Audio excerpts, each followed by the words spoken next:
This is Amy, and you're listening to the Talkin' Appalachian podcast.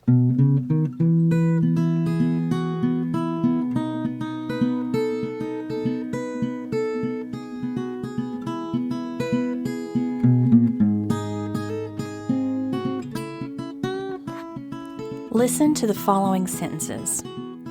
I found you a good podcast to listen to. There's us a place to sit and wait. Here's you a piece of pizza. Does this grammar pattern sound familiar? If you're in the Appalachian region, the Greater South, including the Deep South or the Ozarks, chances are good you use it or you've heard it. The technical term for this construction is called a personal dative.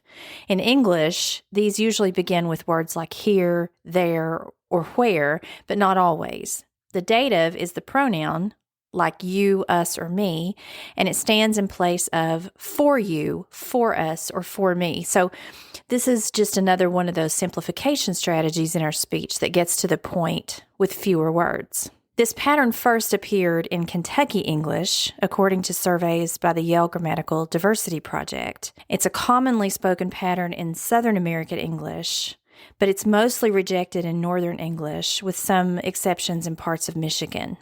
There are also a few instances of the pattern being spoken in the West, but they aren't widely used there. If you're listening on YouTube, you see a map showing how acceptable people find the phrase, here's you a piece of pizza, with a scale from 1, unacceptable, to 5, completely acceptable. You can also find this map on the Talkin' Appalachian Facebook and Instagram pages and linked in the show notes. It comes from the Yale Grammatical Diversity Project.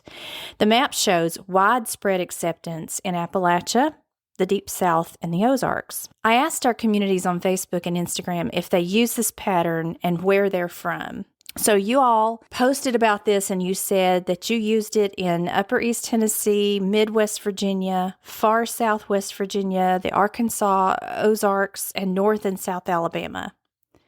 It's always interesting to hear people say that they didn't know anyone else used certain words or grammar patterns, and I think that's one of the reasons I love doing this work, because understanding that we're part of a region that shares a common way of speaking helps to fight the misunderstanding that it's random or bad English.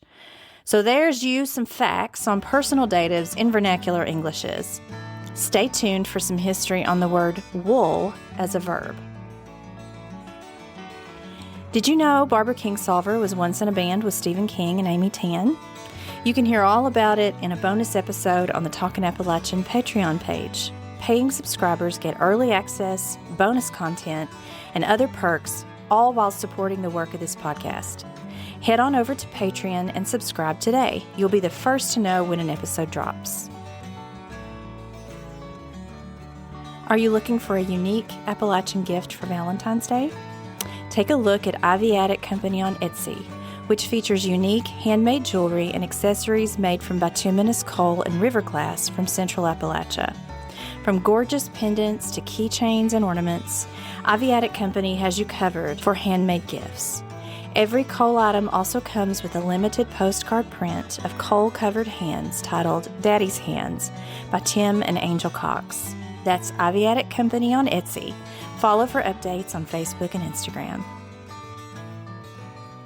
So a student of mine asked me the other day if I knew about the verb form of wool, and it gave me the idea to talk about this word on the podcast.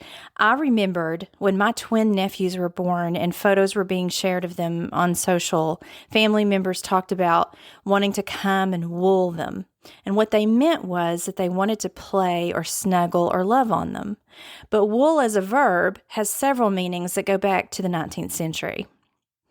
The noun form of wool, or what you use to knit sweaters, dates back to the Middle Ages in England, but the verb form is first recorded here in the U.S. in the 1840s. According to the Dictionary of American Regional English, wool as a verb can mean to, quote, strip of possessions by trickery. Another common way of saying this is to pull the wool over someone's eyes, which borrows from the noun form.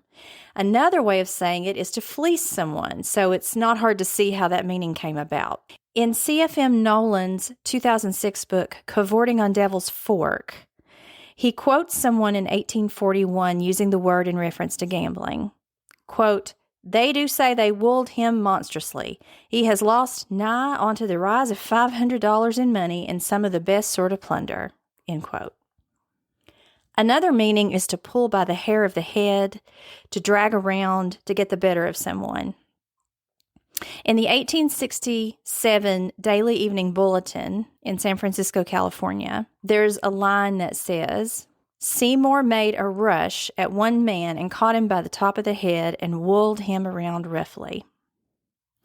Abraham Lincoln didn't much care for wooling. He's quoted in the 1872 book by Ward Lamon, The Life of Abraham Lincoln, as saying, "I never tussle and scuffle, and I will not. I don't like this woolin' and pullin'." A third meaning is the one I first mentioned, to playfully tussle. Davy Crockett wrote from Tennessee, "I found my dogs had a 2-year-old bear down, a woolin' away on him." In Randolph Wilson's 1953 book, Down in Holler, he writes, "Them kids is always a woolin' the baby around, pulling its hair and rolling it in the dirt." So there's you some more Appalachian language to consider, and I hope you enjoyed this episode. Remember to subscribe wherever you get your podcasts and on YouTube. Don't forget to join us over on Patreon, and you can unlock a year's worth of bonus content. And remember to keep talking Appalachian.